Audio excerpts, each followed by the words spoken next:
Bonjour! Penses-tu que tu utilises plus les médias sociaux quand tu es célibataire ou quand tu es en couple? Laisse-moi te parler de l'étude qui s'intitule Qualité des relations interpersonnelles et utilisation de Facebook chez les adultes émergents.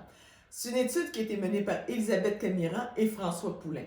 Mais d'abord, mon nom c'est Chantal Paul, je suis une étudiante à l'Université de Montréal en psychologie, puis mon intérêt c'est de te parler de la diversité sur les normes relationnelles, t'en montrer l'impact direct et indirect dans notre environnement et sur les relations interpersonnelles. Alors, pour revenir à l'étude, les trois objectifs qui étaient cités sont d'abord, dans quelle mesure l'utilisation de Facebook varie selon le statut amoureux.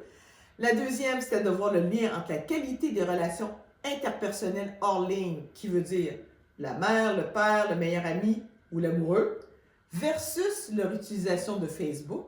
Puis le troisième objectif, c'était de voir le rôle modérateur du genre, qui veut dire est-ce que c'est la même chose pour les hommes que pour les femmes. Fait que l'étude a été menée de façon longitudinale parce qu'elle a été amorcée en 2001 auprès de 390 jeunes inscrits à la 6e année du primaire.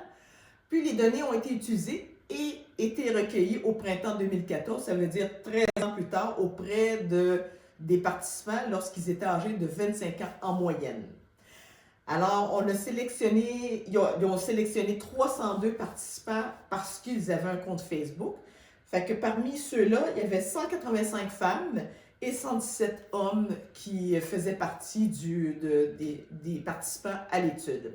Puis la méthodologie, c'est qu'ils ont été contactés par téléphone au printemps 2014, puis ils ont été rencontrés à leur domicile par une assistante de recherche pour répondre à un outil d'évaluation qui est un questionnaire auto-rapporté, qui veut dire que le participant, c'est lui-même qui doit renseigner le questionnaire, c'est lui-même qui doit répondre à des questions citées dans le questionnaire.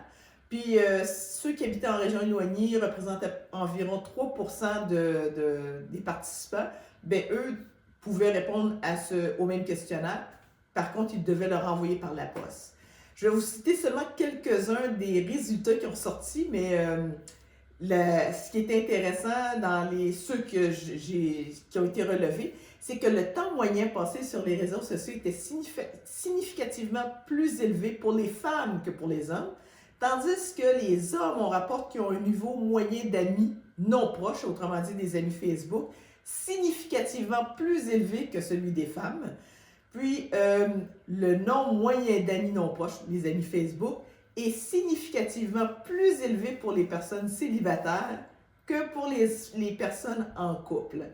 Et je vous dirais qu'il y en a d'autres résultats, mais compte tenu du temps, si vous voulez avoir plus d'informations sur cette étude-là, bien, je vous invite à aller au bas puis cliquer. Vous allez pouvoir avoir l'étude au complet, mais c'était super intéressant. Il y a d'autres résultats, puis je vous dirais pour finir, la force de l'étude, c'était son caractère novateur parce qu'il n'y avait aucune recherche qui a recensé ou qui a mis en lien le statut amoureux, puis versus la composition du réseau d'amis Facebook.